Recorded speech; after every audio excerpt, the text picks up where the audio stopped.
is consigning us to, as a death sentence for the labor movement. We'll never grow unless people recognize and understand their real economic self-interest and their relationship to the employer class, their relationship to the state and to the economy.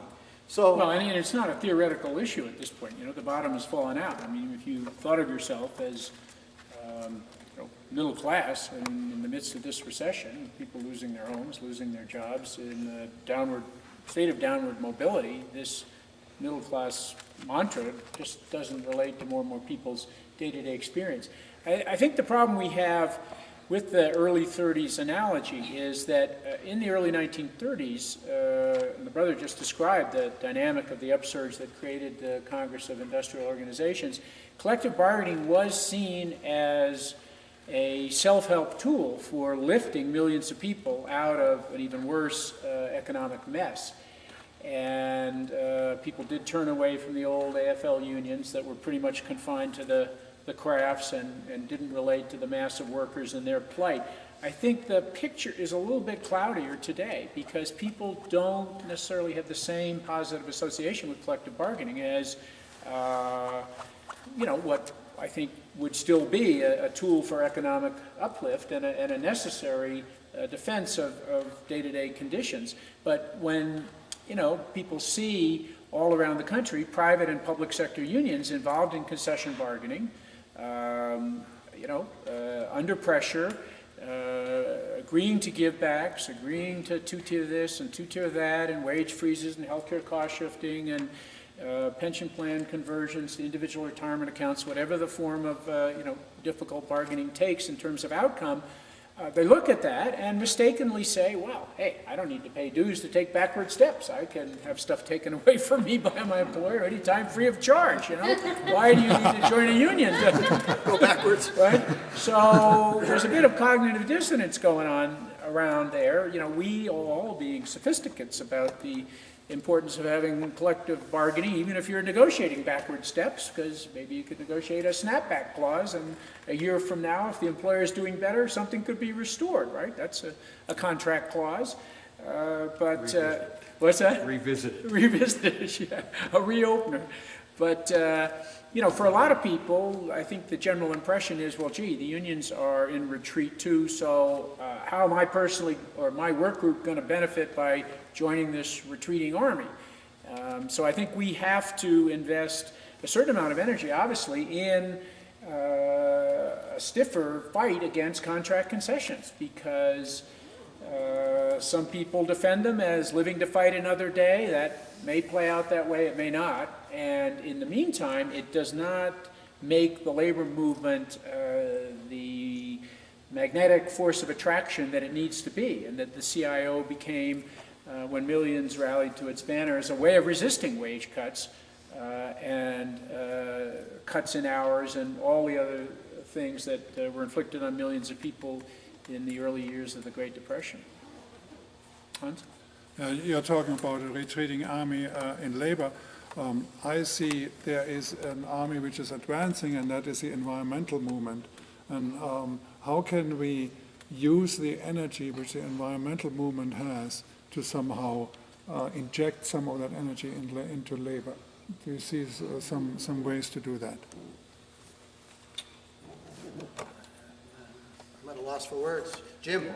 I can talk a little bit about that. The environmental movement, actually, as far as construction labor unions go, they feel threatened by the environmental movement. They feel the environmentalists are the enemy right now, and they're stopping all these huge construction projects that these people need for jobs. They're actually, well, that's why I'm here. I deal with Hans a lot on this, but the environmentalists are stealing paychecks from union construction laborers, basically, bottom line. And that's, you know, and we're working, our union is working to form some of these alliances to try to work with these environmentalists and try to see this whole picture from both sides of it and try to come up with some sort of solution to where we can be allied with each other instead of single, because right now the conservative movement and the corporations, they do want us all to be separated. It's easier, you know, divide and conquer. So, and my organization, I mean, our international president is making a point to get out there and work with these other groups and see what common ground we have and possibly form these alliances that these guys are talking about. And that's what it's going to take to survive, because as single entities, we're all going down eventually. If I could just make one book plug, and this isn't a plug for my own book, it's a book by somebody else that I wrote about in the book. There's a wonderful book, it was published a few years ago by a community organizer by the name of Fred Rose. It was a Cornell ILR Press book, and it's called Coalitions Across the Class Divide, Lessons from the Labor, Peace, and Environmental Movements. And he's a Massachusetts-based guy, I think taught at Tufts at one point, and it is the best single discussion looking at a number of case studies of how, 10, 15 years ago, locally, in various communities, particularly in the Pacific Northwest, where union members have often been pushed into the camp of the logging interests, have had particularly bitter conflict with environmental groups and activists. What it took to kind of overcome those divisions and build coalitions. And I think it's particularly instructive, Rose's book, for middle-class peace and justice activists to re-examine some of their own class biases, right?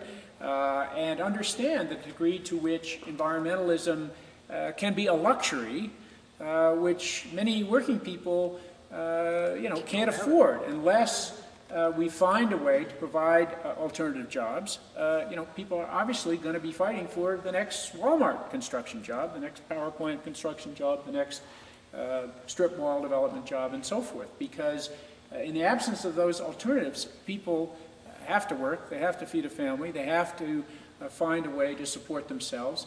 And just saying no, right? Being against things as an environmental movement, as important as that may be, you're never going to build lasting coalitions with working class organizations if there's a negative job impact, and you have no solution to that problem, particularly in the wake of 8 million jobs being eliminated in this current recession. So I'd highly recommend that book, because I think he does a very good job at looking at the kind of values and the where both groups are coming from, and it's a great contribution to the kind of political understanding that's necessary to do the kind of difficult work that Jim and his union are doing, and that more unions need to do. But the partners on the other side of the class divide need to maybe kind of revise their movement style, their thinking a little bit, if they want to broaden the approach. Make it more effective. Yeah. Can you plug your own book too? Oh, good. We only have we're going to I think we need to wrap up. We have 2 minutes left. It's the one with the orange cover that's on sale at the King's English book table in the back. Oh, he's way too modest. Hey. It's called Embedded with Organized Labor. It does have an orange cover. It's written by Steve Early. An organizer and union rep for the Communication Workers of America.